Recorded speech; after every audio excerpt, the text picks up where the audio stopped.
Salut tuturor și bine v-am regăsit la un nou videoclip. Știu, mi-am șters clipurile, doar că n-aveam de ales.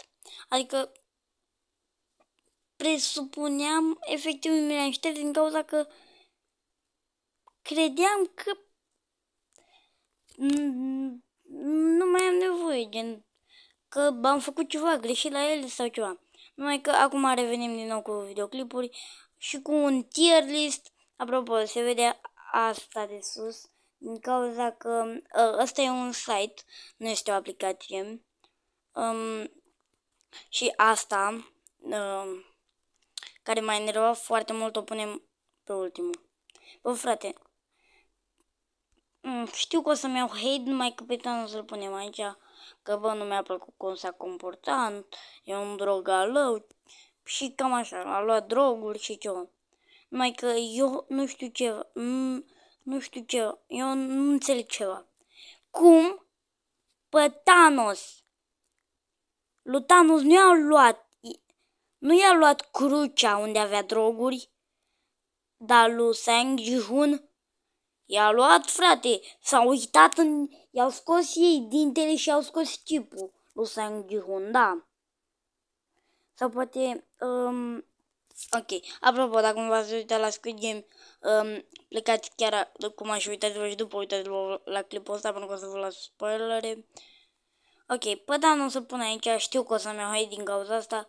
Și băiatul ăsta parcă era ăla timidul. Pe băiatul ăsta îl punem la bine, având în vedere că a lăsat-o pe fata aia, gen a lăsat-o, adică doar s-a uitat la ea cum moare. Bă, ăsta știu că o să-mi iau hate din cauza că l-am pus pe Thanos la C și îl pun pe ăsta cel mai sus. Numai că, efectiv, ăsta e unul dintre preferații mei. Ce să-și face? Adică, acum, eu nu vreau să-mi iau cu hate că îl pun pe la acolo sau că ceva. Eu tot ce vreau să fac, acum asta e după părerea mea, adică dacă voi vă vreți să vă placă ăla, să vă placă. Adică asta eu acum le pun aici după părerea mea. Fata asta o punem tot sus, că având în vedere că era gravidă, bă, s-a descurcat super bine, chiar dacă era gravidă. O avem aici și pe mama lui ăla. O să o punem și pe asta aici, că mi-a plăcut cum s-a comportat. Ăsta, având în vedere că era cămătar, îl punem aici. Că gen a fost cămătar și ceva, da. A fost cămătar și apoi l-a ajutat pe Sang Ji-hoon doar pentru bani.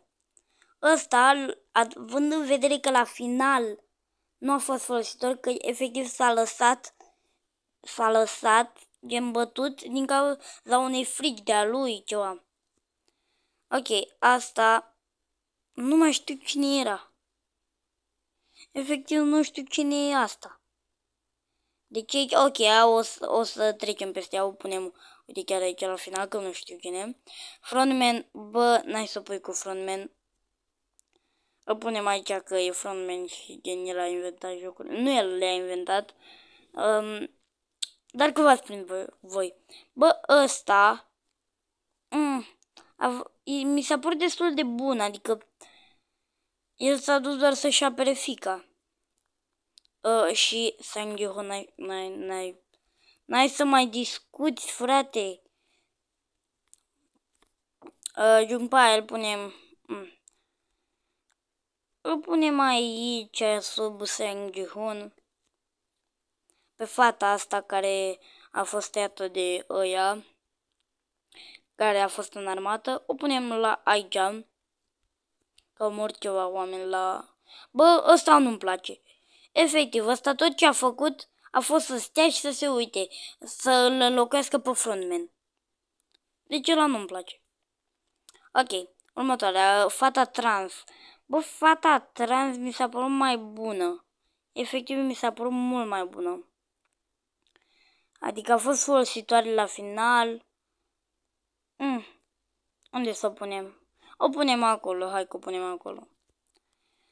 Sper să nu moară.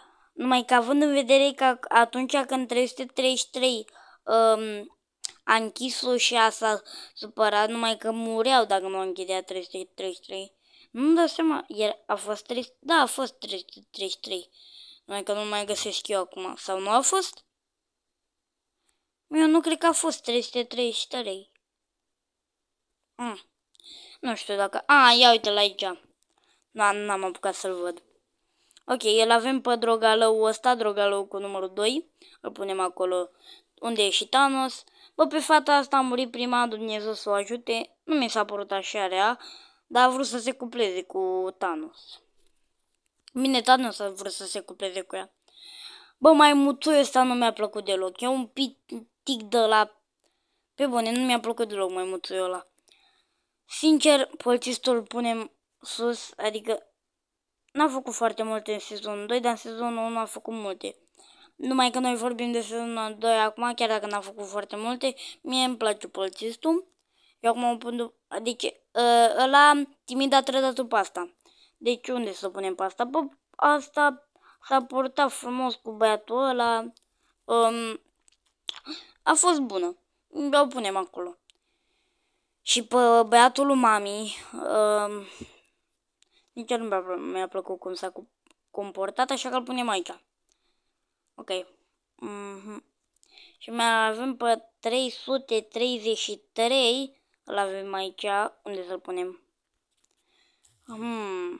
Pe 333 îl punem aici. Adică mi-a plăcut. Și fata asta nu-mi dau seama cine e, chiar nu-mi dau seama. Chiar, efectiv, eu nu-mi dau seama cine e fata asta.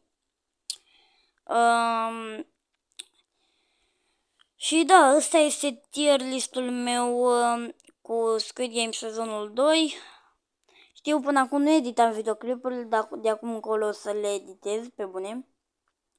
Și da, cam atât a fost videoclipul. Nu uitați să bubuziți-vă butonul ăla de like și de subscribe. Dacă mai vreți videoclipuri cu tier list, eu am fost Claudiu, v-am pupat!